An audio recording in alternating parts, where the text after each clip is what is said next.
Analytic science point में आपका हार्दिक स्वागत है। पिछले वीडियो में अपन ने वेक्टर के बारे में चर्चा की थी। वास्तव में वेक्टर होता क्या है, वो कितनी तरह का होता है, उसमें कितनी तरह के ऑपरेशंस में अप्लाई कर सकता हूँ। उसमें अपन ने एडिशन ऑपरेशन या योग की संक्रिया के बारे में आपने देखा। योग के अंदर भी अपन कौन कौन सी जो प्रॉपर्टीज हैं उनके बारे में अपन ने जानकारी ली। आज अपन क्या करेंगे, अपन किसी भी पॉइंट की पोजीशन वेक्टर के बारे में जानकारी लेंगे कि किसी पॉइंट का पोजीशन वेक्टर या स्थिति सदिश क्या होता है। दूसरा, डायरेक्शन कोसाइन के बारे में बात करेंगे कि दिक् कोजाएं की क्या होती है किसी वेक्टर की। तीसरा, अपन कंपोनेंट्स के बारे में बात करेंगे कि किसी वेक्टर के जो कंपोनेंट्स हैं वो अपन किस तरह से रिप्रेजेंट करते हैं। तो सबसे पहले अपन बात करते हैं किसी पॉइंट के पोजीशन वेक्टर के बारे में। तो सबसे पहला टॉपिक अपना आता है पोजीशन वेक्टर का। अपन क्या कर रहे हैं, अपन 3 डायमेंशनल कोऑर्डिनेट सिस्टम की अपन बात करें, जो कि आप 11th के अंदर आप पढ़ के आए हैं। इसके अंदर आपके पास 3 एक्सिस हैं, एक्स एक्स है, वाई एक्सिस है और जेड एक्सिस है। ये आपका ओरिजिन है। आपको एक पॉइंट लेना है स्पेस के अंदर, पॉइंट P, और उस पॉइंट P के जो कोऑर्डिनेट हैं वो कोऑर्डिनेट आपके एक्स वाई और जेड है। अब यदि मैं इस पॉइंट P को मैं ओरिजिन से मिला दूं, पॉइंट P को मैंने ओरिजिन से मिलाया है, तो आपको ओरिजिन से मिलाने से जो क्वांटिटी मिल रही है OP, जिसकी डायरेक्शन O से P की डायरेक्शन में है, ये एक OP वेक्टर को रिप्रेजेंट कर रही है। और आपने क्या देखा कि किसी भी वेक्टर का जो मैग्नीट्यूड होता है वो मैग्नीट्यूड दोनों पॉइंट के बीच की डिस्टेंस को शो करता है। जो मैग्नीट्यूड है वो किसको शो कर रहा है, मैग्नीट्यूड जो है वो डिस्टेंस को शो कर रहा है।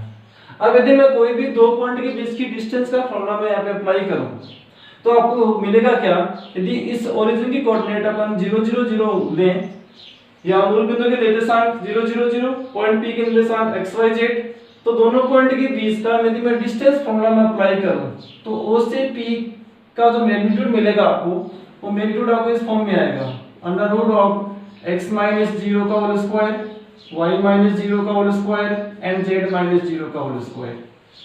या इसको सिंपलीफाई करें तो OP वेक्टर का magnitude equals to x square plus y square plus z square का स्क्वायर रूट। OP वेक्टर को मैं R वेक्टर से रिप्रेजेंट कर रहा हूं, जो कि उस पॉइंट P के पोजीशन वेक्टर को शो करेगा। वास्तव में आपने जो R वेक्टर जो लिखा है वो R वेक्टर ही क्या है, यहाँ पे R वेक्टर यहाँ पॉइंट P का पोजीशन वेक्टर है, ठीक है। और R वेक्टर का जो मैग्नीट्यूड है उस मैग्नीट्यूड को मैं R से रिप्रेजेंट कर रहा हूं, सिंपल R से रिप्रेजेंट कर रहा हूं मैं। तो R equals to magnitude of R equals to under root of x square plus y square plus z square, ठीक है। तो आप दोबारा देखें, आपने क्या किया, आपने 3 डायमेंशनल कोऑर्डिनेट सिस्टम के अंदर एक पॉइंट P ले रखा है जिसके कोऑर्डिनेट कितने हैं, x y और z। इस पॉइंट P को आपने ओरिजिन से मिलाया तो आपको एक वेक्टर मिलेगा OP। OP वेक्टर को मैं R वेक्टर से रिप्रेजेंट कर रहा हूं, और ये जो R वेक्टर है वो R वेक्टर ही पॉइंट P के पोजीशन वेक्टर को शो कर रहा है, ठीक है। अब अपन क्या कर रहे हैं, आपने क्या देखा पिछले वीडियो के अंदर कि किसी भी वेक्टर का जो मैग्नीट्यूड है वो O से लेके P के बीच की डिस्टेंस को शो करेगा। तो डिस्टेंस फॉर्मूला यदि मैं अप्लाई करूं ओरिजिन और पॉइंट P के बीच की डिस्टेंस के अंदर, तो मेरे को मिलेगा क्या, x square y square z square का स्क्वायर रूट, ये OP वेक्टर का मैग्नीट्यूड है, जो इसको मैंने R की फॉर्म में लिखा है। तो यहाँ पे एक इंपॉर्टेंट चीज मिल रही है कि R square equals to x square plus y square plus z square की फॉर्म में। ये था किसी भी पॉइंट का पोजीशन वेक्टर क्या होता है, उसका मैग्नीट्यूड को आपको इस फॉर्म में लेना है, ठीक है। नेक्स्ट अपन क्या कर रहे हैं, नेक्स्ट अपन डायरेक्शन कोसाइन के बारे में बात करेंगे। वास्तव में किसी भी वेक्टर के डायरेक्शन कोसाइन क्या चीज होते हैं।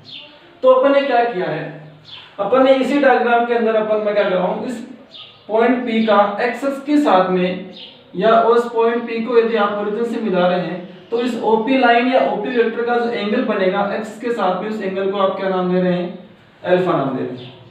तो सिमिलरली इस OP वेक्टर का y एक्सिस के साथ जो एंगल बन रहा है उस एंगल को मैं क्या नाम दे रहा हूं, बीटा नाम दे रहा हूं। सिमिलरली इस OP वेक्टर का जो z एक्सिस के साथ जो एंगल बन रहा है उस एंगल को मैं क्या नाम दे रहा हूं, गामा नाम दे रहा हूं। अब वास्तव में पॉइंट P के जो कोऑर्डिनेट हैं x y z आपको मिलते कैसे हैं, आपको ये होगा कि मैं इस पॉइंट P से मैं परपेंडिकुलर ड्रॉ कर रहा हूं x एक्सिस के ऊपर। पॉइंट P से मैंने क्या किया है, x एक्सिस के ऊपर मैंने परपेंडिकुलर ड्रॉ किया है। इस P पॉइंट से मैं इस y एक्सिस के ऊपर परपेंडिकुलर ड्रॉ कर रहा हूं, और इस P पॉइंट से मैं इस z एक्सिस के ऊपर परपेंडिकुलर ड्रॉ कर रहा हूं। तो आपने 3 परपेंडिकुलर ड्रॉ किए। कैसे कैसे? एक तो आपने किया है P पॉइंट से x एक्सिस के ऊपर, एक y एक्सिस के ऊपर और एक z एक्सिस के ऊपर। x एक्सिस के ऊपर जो भी आपने परपेंडिकुलर ड्रॉ किया है वो मान लो पॉइंट A, ये आपका पॉइंट B और ये आपका पॉइंट C। ध्यान दें किसी भी पॉइंट के जो कोऑर्डिनेट है वास्तव में किस चीज को रिप्रेजेंट करते हैं? P पॉइंट से आपने जैसे ही इस एक्सिस के ऊपर आपने परपेंडिकुलर ड्रॉ किया तो इस पॉइंट A की ओरिजिन से जितनी भी डिस्टेंस है वो डिस्टेंस जो है वास्तव में इस पॉइंट P का x कोऑर्डिनेट है। कहने का मतलब वो ये डिस्टेंस जो है वो आपकी x के इक्वल है। सिमिलरली आपने P पॉइंट से आपने y एक्सिस के ऊपर जो लंब डाला है वो लंब आपको B पॉइंट के ऊपर मिल रहा है, तो B पॉइंट की ओरिजिन से डिस्टेंस किसको शो करेगी? y को डिस्टेंस को, ये x डिस्टेंस को। तो इसका मतलब OB जो है वो किसके इक्वल है? y के इक्वल है। सिमिलरली OC जो किसके इक्वल है? z के इक्वल है। अब अपन क्या कर रहे हैं? अब अपन इसके अंदर एक ट्रायंगल में अप्लाई करता हूं। ट्रायंगल कौन सा ले रहा हूं मैं? ट्रायंगल मैंने लिया है ट्रायंगल OA और P ट्रायंगल। ठीक है, O से लेके P तक की जो डिस्टेंस है वो डिस्टेंस किसके रिप्रेजेंट कर रहे हैं अपन? R से रिप्रेजेंट कर रहे हैं।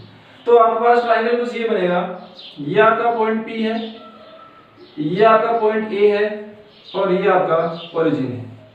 O से लेके P तक की डिस्टेंस R वेक्टर का मैग्नीट्यूड जो कि R था, एक्सिस के साथ बनाया गया एंगल कितना आपका? अल्फा है, और इस ओरिजिन से लेके इस पॉइंट की डिस्टेंस कितनी है? x है। तो यहां से यदि मैं cos अल्फा की मैं वैल्यू निकालना चाहूं, cos alpha equals to, cos alpha होता है आपका आधार बटे tan, इसका मतलब आपको क्या मिलेगा? x by r की फॉर्म में।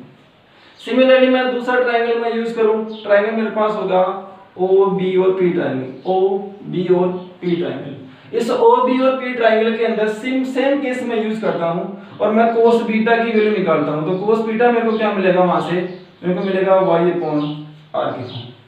सिमिलरली मैं तीसरा ट्रायंगल में काम में लेता हूं OCNP ट्रायंगल और मैं cos गामा की वैल्यू में निकालता हूं। तो cos गामा इक्वल्स टू कितना मिलेगा आपको? z by r की फॉर्म। इसको यदि आप यहाँ देखें कि आपने जो भी cos अल्फा ले रखा है, जो भी आपने cos बीटा मिल रहा है, जो कि आपको cos गामा मिल रहा है, वास्तव में अल्फा बीटा और गामा क्या चीज है? अल्फा बीटा गामा इस OP वेक्टर का x x y x और z इसके साथ बनने वाले एंगल हैं और इन एंगल का कोसाइन मान cos अल्फा, cos बीटा और cos गामा है। तो वास्तव में cos अल्फा जो वैल्यू मिल रही है उस वैल्यू को मैं L से रिप्रेजेंट कर रहा हूं। तो L इक्वल टू कितना आएगा? x by r आएगा। यहाँ इसके cos बीटा को मैं m से रिप्रेजेंट कर रहा हूँ तो m इक्वल्स टू कितना आएगा? y by r आएगा। और यहाँ इसको मैं cos गामा को मैं n से रिप्रेजेंट कर रहा हूँ तो n इक्वल टू कितना आएगा? n इक्वल टू आएगा z by r। सिमिलरली इसको आप थोड़ा सा सिंपलीफाई करें और आगे, तो x equals to lr, y equals to mr और z इक्वल्स टू nr। यहाँ आपने तीन क्वांटिटी आपने नई चीजें देखी हैं। कौन कौन सी? एक आपने देखा cos अल्फा, एक आपने देखा cos बीटा, एक आपने देखा cos गामा। वास्तव में ये तीनों चीजें हैं क्या? ये तीनों चीजें जो हैं वो डायरेक्शन कोसाइंस हैं। तीनों चीजें क्या हैं? Direction cosines.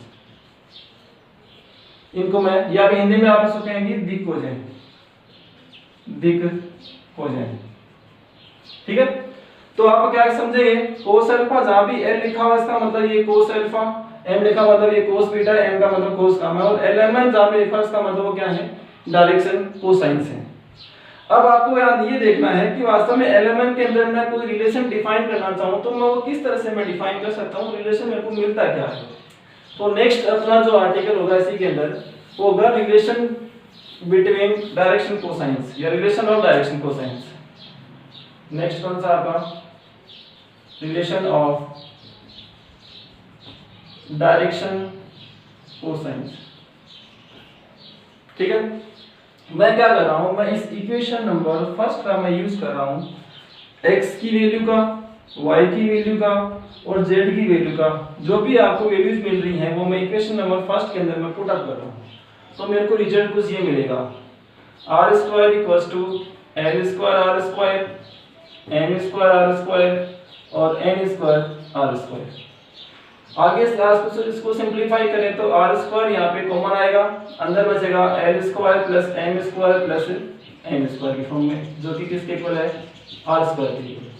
इसको आप थोड़ा सा और सिंपलीफाई करें तो मैं r स्क्वायर से r स्क्वायर कैंसिल आउट लगा तो रिजल्ट क्या मिलेगा, l square plus m square plus n square equal to 1। तो LMN यदि किसी वेक्टर OP की डायरेक्शन कोसाइन हो तो उसके बीच में रिलेशन मैं डिफाइन कर सकता हूं l square plus m square plus n square equal to 1। ये आपका इंपॉर्टेंट रिलेशन है जो कि आपका आगे बहुत जगह काम में आने वाला है। ठीक है, आगे अपन क्या करेंगे, डायरेक्शन कोसाइन के बाद में या डायरेक्शन कोसाइन के बीच में जो भी रिलेशन आपने डिफाइन किया, एक नया वर्ड आपके पास और आता है, डायरेक्शन रेशियोज। कौन सा आता है, डायरेक्शन रेशियोज, जिसको मैं हिंदी में कहता हूं दिक् अनुपात। दिक् अनुपात क्या चीज है आपको ये देखना है। तो ये ध्यान दें, डायरेक्शन कोसाइन की डायरेक्टली प्रोपोर्शनल जितनी सारी क्वांटिटीज हैं वो सारी क्या हैं, डायरेक्शन कोसाइन। कहने का मतलब L is directly proportional to A, M is directly proportional to B और N is directly proportional to C। तो आपने जो भी आपने क्वांटिटीज दे रखी हैं A, B और C, ये A, B C क्या चीज है, ये A, B, C जो है वो डायरेक्शन रेशियोज हैं। ये क्या चीज है, डायरेक्शन रेशियोज। लेकिन ये ध्यान दें कि डायरेक्शन रेशियोज के अंदर कभी भी आप ये नहीं लिख सकते कि a square plus b square plus c square equals to 1। ये कभी भी नहीं हो सकता। ये केवल किसके लिए मिलेगा आपको, ये केवल आपको डायरेक्शन कोसाइन या दिक्कोजन के बीच में l square plus m square n plus n square equal to 1 में लिख सकता हूं। तो यहां आपने क्या देखा, डायरेक्शन कोसाइन क्या चीज होती है, उनके बीच में इंपॉर्टेंट रिलेशन और डायरेक्शन रेशियोज। इसके जस्ट नेक्स्ट बार में आपका आता है कि किसी भी वेक्टर के कंपोनेंट्स क्या चीज हैं, किसी भी वेक्टर के घटक क्या चीज होते हैं। तो नेक्स्ट अपना टॉपिक आता है कंपोनेंट्स का।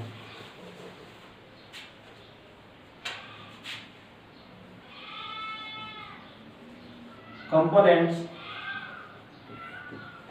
ऑफ ए वेक्टर, किसी भी वेक्टर के कंपोनेंट आपको यहाँ पे देखने हैं। इसके लिए जस्ट पहले अपन ये देखेंगे कि किसी वेक्टर को यदि मैं किसी स्केलर से मल्टीप्लाई करता हूं तो मेरे को रिजल्ट क्या मिलता है। तो इससे जस्ट पहला टॉपिक अपन कर रहे हैं, मल्टीप्लाई बाय ए स्केलर। किसी वेक्टर को मैंने स्केलर से मल्टीप्लाई किया, मान लो एक कोई आपके पास वेक्टर था, इस वेक्टर को मैंने किसी स्केलर क्वांटिटी लैम्डा से मैंने मल्टीप्लाई किया, तो जैसे मैंने मल्टीप्लाई किया तो मेरे को एक नया वेक्टर मिलेगा बी वेक्टर। तो वास्तव में इसकी इस ए वेक्टर को लैम्डा से मल्टीप्लाई करने के ऊपर जो आपको वेक्टर बी मिल रहा है, उस बी वेक्टर का क्या रिजल्ट है, वो आपको किस प्रकार से प्रोवाइड करेगा। तो यहाँ पे दो चीजें हैं, एक तो मैं डिफाइन करूं कि बी वेक्टर का मैग्नीट्यूड, तो मैं क्या कर रहा हूं, लैम्डा इनटू ए वेक्टर के इक्वल लिख रहा हूं। जब मैं इसको देखूंगा, सॉल्व आउट करूं, तो मेरे को रिजल्ट आएगा लैम्डा एब्सोल्यूट वैल्यू और मैग्नीट्यूड ऑफ ए वेक्टर। इस एब्सोल्यूट वैल्यू का मतलब क्या है कि ये आपको हमेशा ग्रेटर देन 0 लेना है, मतलब 0 या 0 से आपका बड़ा होना चाहिए ये चीज। तो जब भी मैं किसी वेक्टर a को मैंने लैम्डा से मल्टीप्लाई किया तो मेरे को नया वेक्टर मिला b वेक्टर, और b वेक्टर का जो मैग्नीट्यूड है वो a वेक्टर का लैम्डा मल्टीपल होगा। a वेक्टर का लैम्डा मल्टीपल कौन सा होगा, b वेक्टर का मैग्नीट्यूड। ध्यान दें, यदि मान लूं मैं इसी लैम्डा की वैल्यू में 1/a वेक्टर का मैग्नीट्यूड ले लूं, यदि मान लो मैंने ये लिया if lambda equals to 1 magnitude of a vector, तो मेरे को क्या मिलेगा। तो देखें आपको कुछ ये मिला, magnitude of b vector equals to, इस लैम्डा वेक्टर की वैल्यू मैंने क्या ली है 1 अपॉन इस लैम्डा स्केलर की जो मैंने वैल्यू ली है वो मैंने क्या ली है 1 मैग्नीट्यूड ऑफ ए वेक्टर। तो 1 मैग्नीट्यूड ऑफ ए वेक्टर और ये ए वेक्टर का मैग्नीट्यूड, दोनों यहाँ पे स्केलर क्वांटिटी है, कैंसिल आउट होगी, रिजल्ट कितना मिलेगा आपको 1 मिलेगा। इसका मतलब मेरे को बी वेक्टर का जो मैग्नीट्यूड मिला वो कितना मिला 1 मिला। और आपको पहले से पता है कि किसी भी वेक्टर का मैग्नीट्यूड यदि आपको 1 मिल रहा हो तो वेक्टर कौन सा होता है, वो वेक्टर होता है आपका यूनिट वेक्टर। कौन सा होगा, वो आपका होगा यूनिट वेक्टर, या कह सकता हूं मैं इकाई सदिश। तो यहां से आपने क्या देखा कि किसी भी ए वेक्टर को यदि आपको यूनिट वेक्टर में कन्वर्ट करना हो तो मुझे कौन सी स्केलर क्वांटिटी से मल्टीप्लाई करना पड़ेगा। तो एक इंपॉर्टेंट चीज है नोट करने लायक, वो क्या है कि मैंने किसी भी वेक्टर को यूनिटी बनाना है या आपको उसको इकाई वेक्टर में कन्वर्ट करना है, तो ए वेक्टर को मैं यदि मैं ए वेक्टर के मैग्नीट्यूड से डिवाइड कर दूं तो मेरे को जो भी वेक्टर मिलेगा उस वेक्टर का मैग्नीट्यूड कितना आएगा, 1 आएगा। और इस वेक्टर को लिखूंगा मैं ए कैप से। तो ए कैप क्या होगा, ये ए कैप इस ए वेक्टर की डायरेक्शन में इकाई वेक्टर होगा। ये क्या होगा, यूनिट वेक्टर। तो मोस्ट इंपॉर्टेंट चीज, वेक्टर को यूनिट वेक्टर में कैसे कन्वर्ट करें। तो किसी वेक्टर को यदि यूनिट वेक्टर में कन्वर्ट करना हो तो आप उस वेक्टर को उस वेक्टर के मैग्नीट्यूड से डिवाइड कर दें। ठीक है, अब अपन आगे करते हैं कंपोनेंट। किसी वेक्टर के कंपोनेंट क्या चीज होते हैं। तो अपन ने क्या किया है, अपन ने वही 3 डायमेंशनल कोऑर्डिनेट सिस्टम अपन ने यहाँ पे अप्लाई किया है, जिसके अंदर 3 रेक्टेंगुलर एक्सिस होती हैं, एक्स एक्सिस, वाई एक्सिस और जेड एक्सिस। ये आपका ओरिजिन है। अब मैं क्या कर रहा हूं, इस ओरिजिन से मैं कुछ निश्चित डिस्टेंस के ऊपर मैं पॉइंट ले रहा हूं एक्स एक्सिस के ऊपर, जिस पॉइंट के कोऑर्डिनेट कितने हैं 1 0 0।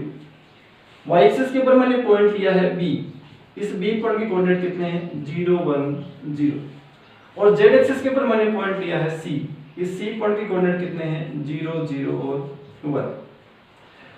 अब कोऑर्डिनेट का मतलब क्या है कि इस पॉइंट का x कोऑर्डिनेट 1 है, बाकी रिमेनिंग y और z कोऑर्डिनेट कितने हैं 0 है। तो इस पॉइंट A की ओरिजिन से डिस्टेंस कितनी है 1, मतलब ये डिस्टेंस भी 1 मिलेगी आपको, ये डिस्टेंस भी आपकी 1 है, ये डिस्टेंस भी आपकी 1 है, सारी डिस्टेंस कितनी है आपकी 1 है। तो A पॉइंट की, B पॉइंट की और C पॉइंट की ओरिजिन से जो डिस्टेंस वो कितनी है 1 है। और किसी भी पॉइंट को यदि मैं ओरिजिन से मैं मिलाता हूं तो मेरे को क्या मिलता है, उसका पोजीशन वेक्टर। और कोई भी दो पॉइंट के बीच की डिस्टेंस को वास्तव में क्या चीज शो करती है, वो शो करने वाला होता है उस वेक्टर का मैग्नीट्यूड। तो O वेक्टर का मैग्नीट्यूड यहाँ कितना है 1, OB वेक्टर का मैग्नीट्यूड कितना है ये भी 1, और OC वेक्टर का मैग्नीट्यूड कितना है ये भी 1। कहने में आपको 3 वेक्टर मिल रहे हैं, OA वेक्टर, OB वेक्टर और OC वेक्टर। तीनों पॉइंट की ओरिजिन से डिस्टेंस कितनी है 1 है। तो OA वेक्टर, OB वेक्टर और OC वेक्टर के मैग्नीट्यूड कितने मिल रहे हैं आपको 1 1 1 मिल रहे हैं। दूसरी चीज ये, मान लो मैं कोई एक पॉइंट ले रहा हूं, पॉइंट मैंने ले रखा है, आप एक दूसरा डायग्राम बनाएं। दूसरे डायग्राम के अंदर अपन क्या करेंगे, अपन स्पेस के अंदर कोई एक पॉइंट लेंगे P, और उस P पॉइंट के कोऑर्डिनेट अपन क्या लेंगे x y और z। तो अपन ने क्या किया है, अपन ने कोई एक पॉइंट ले रखा है स्पेस के अंदर, पॉइंट लिया मैंने P, कोऑर्डिनेट कितने हैं x y और z। तो आपने वही चीज अप्लाई करनी है कि मैं P पॉइंट को मैं ओरिजिन से मिलाऊं, तो कौन सा वेक्टर मिलता है मेरे को, r वेक्टर मिलता है। r क्या है, इस P पॉइंट का पोजीशन वेक्टर है। इस P पॉइंट से मैं इस x एक्सिस के ऊपर मैं परपेंडिकुलर ड्रॉ करता हूं, जहां भी मिलता उस पॉइंट की आपने क्या देखा कि ओरिजिन से डिस्टेंस किसके बराबर होती है x कोऑर्डिनेट के बराबर। तो ये क्या है x कोऑर्डिनेट। P पॉइंट से मैं इस y एक्सिस के ऊपर मैं परपेंडिकुलर ड्रॉ करूं, तो उस पॉइंट की ओरिजिन से डिस्टेंस कितनी होती है इसका y कोऑर्डिनेट। और मैं z एक्सिस के ऊपर अप्लाई करूं तो वो पॉइंट कौन सा मिलता है, उस पॉइंट की डिस्टेंस कितनी आती है आपकी z कोऑर्डिनेट के इक्वल आती है। अब अपन क्या कर रहे हैं, अपन इस पॉइंट से इस z एक्सिस के पैरेलल मैंने एक वेक्टर लिया है, और इस पॉइंट से मैंने इस OX के या इस एक्सिस के पैरेलल मैंने कोई दूसरा वेक्टर लिया है। दोनों वेक्टर जहां पे एक दूसरे को इंटरसेक्ट कर रहे हैं वो पॉइंट कैसे मिलेगा, वो पॉइंट मिलेगा मेरे को P पॉइंट से मेरे को सामने वाले या नीचे वाले प्लेन के ऊपर परपेंडिकुलर ड्रॉ करने से। कहने का मतलब क्या है, आपका ये जो xz प्लेन है, उस xz प्लेन के ऊपर आपने पॉइंट P से आपने परपेंडिकुलर ड्रॉ किया है। जहां भी आपने परपेंडिकुलर ड्रॉ किया है, जो पॉइंट आपको मिलेगा नीचे वाले प्लेन के ऊपर, उस प्लेन से मैंने, उस पॉइंट से मैंने दोनों पॉइंट्स को मैंने मिला दिया है। तो ये इसके पैरेलल होगी, और ये भी जो वेक्टर होगा वो इस वेक्टर के पैरेलल होगा। ठीक है, और जितनी डिस्टेंस इस O पॉइंट की इस पॉइंट से है, मान लो ये पॉइंट आपका D पॉइंट है, ये पॉइंट आपका E है, ये पॉइंट आपका F है। अब आपको ये देखना है कि वास्तव में इस ओपी वेक्टर को मैं इस आर वेक्टर को मैं ओपी वेक्टर का जो पोजीशन वेक्टर आर है उसको मैं कंपोनेंट्स की फॉर्म में किस प्रकार से मैं रिप्रेजेंट करता हूँ। तो अब अपन वापस से क्या कर रहे हैं, वापस से अपन इस डायग्राम के ऊपर देख रहे हैं। एक्स एक्स की डायरेक्शन में ओ ए वेक्टर का मैग्नीट्यूड कितना है 1 है और ये आपके पास है एक्स एक्स की डायरेक्शन। अब इस ओ पॉइंट से लेके इस पॉइंट तक की डिस्टेंस कितनी दे रखी है, एक्स दे रखी है आपको। अब आपने क्या देखा, जब भी मैं किसी वेक्टर को उस वेक्टर के मैग्नीट्यूड से मैं डिवाइड करता हूं तो मेरे को क्या मिलता है, इकाई वेक्टर मिलता है। तो यहाँ पे इसके अंदर मैंने इस OA वेक्टर को मैंने इस OA वेक्टर के मैग्नीट्यूड से डिवाइड किया। जैसे मैंने डिवाइड किया तो मेरे को ऐसा वेक्टर मिलेगा जिसका मैग्नीट्यूड कितना होगा 1। उस वेक्टर को मैं एक नए सिंबल से डिनोट कर रहा हूं आई कैप से। दूसरा ये तो होगा किसकी डायरेक्शन में, एक्स एक्सिस की डायरेक्शन में। तो इसका मतलब एक्स एक्सिस की डायरेक्शन में इकाई वेक्टर कौन सा होता है आपका, आई कैप। तो इसकी डायरेक्शन कौन सा आपका, आई कैप है। दूसरा मैंने क्या किया है, OB वेक्टर को मैंने OB वेक्टर के मैग्नीट्यूड से डिवाइड किया है, इक्वल टू कितना होगा, जे के। OB वेक्टर को OB वेक्टर से मैंने डिवाइड किया, मेरे को मिलेगा इकाई वेक्टर। इस इकाई वेक्टर को मैंने क्या नाम दे रखा है, जेके नाम दे रखा। तो ये जेके क्या है, ये जेके वाई एक्सिस की डायरेक्शन में इकाई वेक्टर है। तीसरा क्या है, तीसरा मैंने OC वेक्टर को मैंने डिवाइड किया OC वेक्टर के मैग्नीट्यूड से, तो मेरे को इकाई वेक्टर मिलेगा। उस इकाई वेक्टर को मैं नाम दे रहा हूं के। ठीक है, तो आपके पास यहाँ पे 3 इकाई वेक्टर मिल रहे हैं। कौन कौन से, आई के एक्सिस की डायरेक्शन में, जे के वाई एक्सिस की डायरेक्शन में और के जेड एक्सिस की डायरेक्शन में। ये किसकी डायरेक्शन में है, जेड एक्सिस की डायरेक्शन में। ठीक है, अब अपन क्या कर रहे हैं, अपन इसी चीज को यहाँ पे अप्लाई कर रहे हैं इस डायग्राम के अंदर। आई के एक्सिस में ये होगा जे के और ये होगा के। अब अपन क्या कर रहे हैं कि इस OD वेक्टर की अपन बात कर रहे हैं। कौन सा वेक्टर की, OD वेक्टर की। तो OD वेक्टर को यदि मैं OD वेक्टर के मैग्नीट्यूड से मैं डिवाइड कर दूं तो क्या मिलेगा मेरे को, इकाई वेक्टर। कौन सी डायरेक्शन में, एक्स की डायरेक्शन में। और एक्स की डायरेक्शन में इकाई वेक्टर है कौन सा, आई के। इसका मतलब ये किसके इक्वल आएगा, ये होगा आई के। अब OD वेक्टर मैग्नीट्यूड है, मैग्नीट्यूड का मतलब होगा उस पॉइंट की, दोनों पॉइंट ओरिजिन से डिस्टेंस कह सकता हूं या O से लेके D पॉइंट तक की डिस्टेंस देखनी है आपको। तो OD वेक्टर का मैग्नीट्यूड का मतलब कि डिस्टेंस कितनी है आपकी, यहाँ पे x है कि इस D पॉइंट की ओरिजिन से। इसका मतलब मैं इसको कुछ सिंपलीफाई करूं तो OD upon x equals to, कहने वाला OD vector upon x equal to क्या आएगा, आई के। तो OD वेक्टर इक्वल्स टू कितना, x इंटू आई के। ठीक है, सिमिलरली अपन y एक्सिस की डायरेक्शन में और z एक्सिस की डायरेक्शन में देते हैं।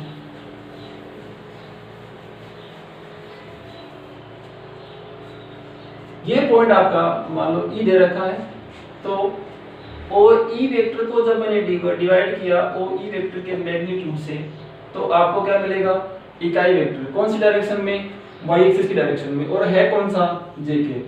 किसके इक्वल, jk के इक्वल। OE वेक्टर का मैग्नीट्यूड का मतलब O से E पॉइंट की डिस्टेंस, O से E पॉइंट की डिस्टेंस कितनी है, y है। तो OE vector upon y equals to jk, या इसको मैं सिंपलीफाई करूं OE वेक्टर इक्वल्स टू होगा y इनटू jk। सिमिलरली तीसरा जो मेरे को मिलेगा वो कौन सा मिलेगा, वो मिलेगा मेरे को OF वेक्टर।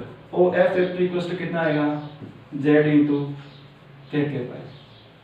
तो आपको 3 वेक्टर मिल रहे हैं। कौन कौन से, x इंटू आई के OD वेक्टर होगा, y इंटू जे के OE वेक्टर होगा, z इंटू के OF वेक्टर होगा। ठीक है, अब अपन क्या कर रहे हैं, पिछले वीडियो में अपन ने क्या किया था, अपन ने